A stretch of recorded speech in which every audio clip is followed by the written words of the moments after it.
Okay, this is another miracle. Shortly after all this happened to me, July 1st, 2007, divine revelation.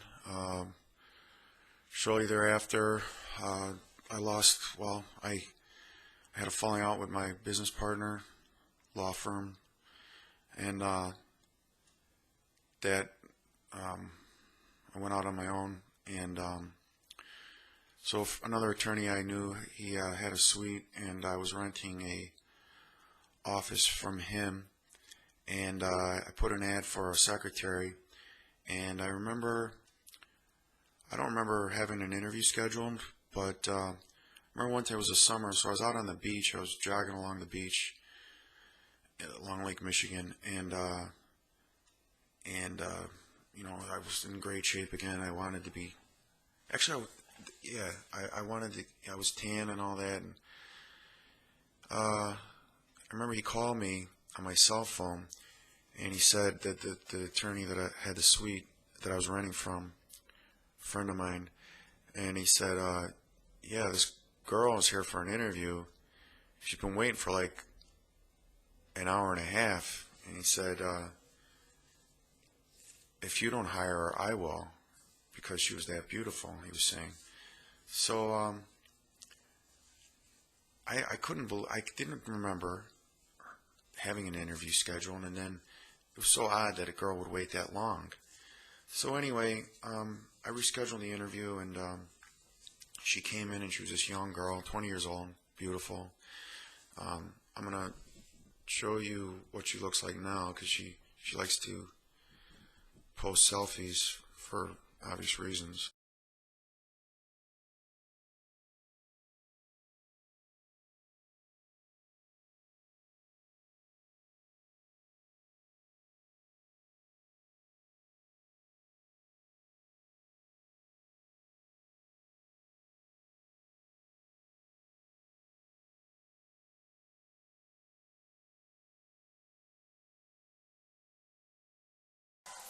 So anyway, um, I did end up hiring her, and could have been deceiving myself.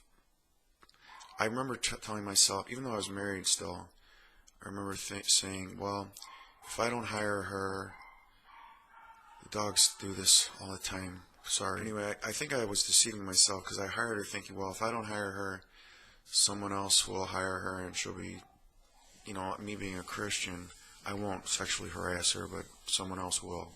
So, like, I was protecting her. Maybe that was a genuine, sincere belief, or maybe I was just fooling myself. I was married still at the time, and this just goes to show, I think, how the devil sends people into your life to tempt you. And you can see what he uses. He uses beautiful women, and he'll use sex or drugs, pretty much. That's it. For other people, it could be money. Satan baits his hook according to the appetite of the fish. I'm not sex and drugs. I mean, I think most of us are susceptible to that bait. So this girl would come into my office, and right now I could pull my shirt off and tempt her, because I had a six pack, veins in my, I mean, just that lean and muscular, tan, and I could tell she liked me, and I remember thinking, man, I was like 35 at the time, 36 maybe, thinking, man, the last time I was with a 20-year-old was when I was 20, and when she would come into my office, by the time she would leave, I literally had a spontaneous erection. It's hard for me to get a spontaneous erection, or other than just, thinking, wow, that girl's really beautiful, but to actually have that strong of a physical reaction to a person, I've never experienced that before. I wasn't touching her, I wasn't kissing her, I wasn't laying with her, I wasn't smelling her, anything, and I would have that strong of a physical reaction, engorged erection. So I obviously didn't want to commit adultery, and I remember praying about it. And I remember I was traveling to San Diego a lot by myself, and I remember even being tempted to maybe bring her along as my to assist me, staying in the same rented house, and obviously where that would lead. But that was adultery. So I remember praying about it, and on one of my next trips to San Diego, I brought my wife, and we were staying by the beach, in Ocean Beach. Rented a house, and we were strolling, just kind of walking along the little downtown area of Ocean Beach, and we wandered into a like a vinyl record shop, like a retro place, and they also had like foreign DVDs, things that when those things were becoming, well, video stores were still around back then, but it was definitely a kind of avant-garde place, with the vinyl records and the imported DVDs and that. So I felt the Holy Spirit leading me, and I rented the DVD called Carmen, which is a Spanish film with subtitles. And my wife didn't even watch it, and I just sat there watching it, realizing that this was God showing me what this girl was up to, what the devil was up to using this girl.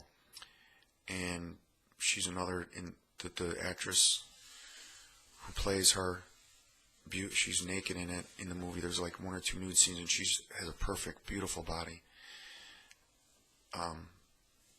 which is what I'm used to, which is what I desire, what I like. And this guy basically ruined his life. He was a young officer in the Spanish army, and because of his attraction to her and her manipulation of him, he gets demoted till he basically kills an officer, goes AWOL, becomes a fugitive. And I won't spoil the movie if you want to go rent it, but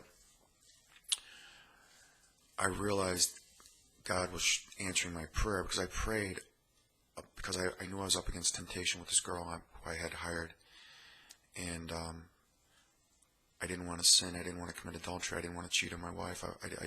So I prayed for help, and help came in the form of this movie, because it was the same exact thing. I saw the way how a beautiful woman can literally destroy a person, while intentionally. And this girl, she was a gypsy, basically, who consciously worshipped the devil.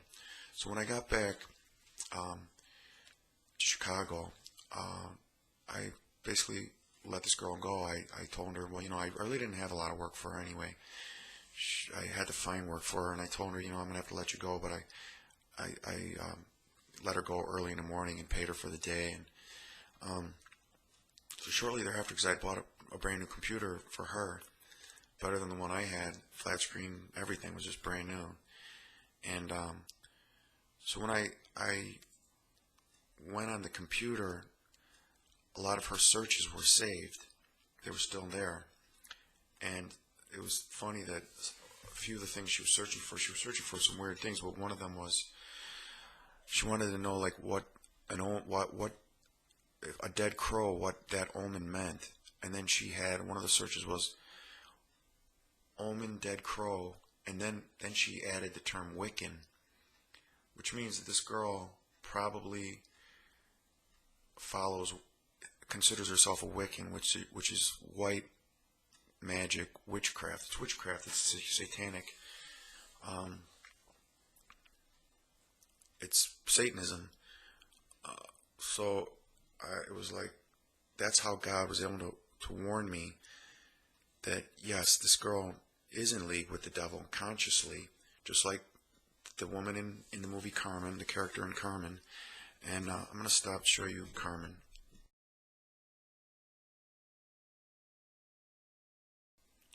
So that's the movie Carmen, so you can see that I'm telling you the truth. It's a real movie.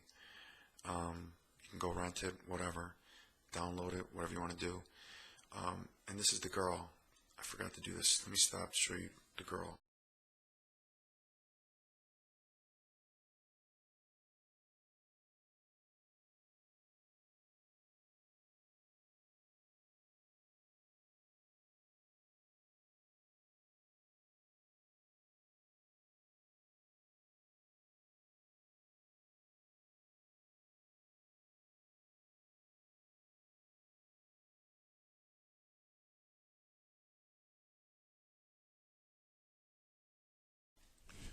So you can see how beautiful she was, and perfect, and sexual, and tempting.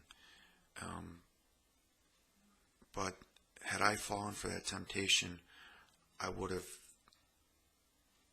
allowed the devil to destroy me. And it was a good thing that I prayed, and it was a good thing that the Holy Spirit, God, led me to the answer. And that's the way God works. It's like when you want to train, he won't talk to us. He'll talk to us in dreams, visions, but it's never like he talks to you in your language the way I'm talking to you now. It's kind of like humans are able to train their dogs, and so in some ways dogs are smarter than humans because they learn without verbal communication. But you can show a dog, do this or don't do that, and the dog will eventually catch on. That's the way God trains humans, but so many humans don't catch on. It's as though dogs are smarter because they almost always catch on, and you can train them. But there are certain humans that cannot be trained by God. And that's miracle number 4. And I'm going to stop there.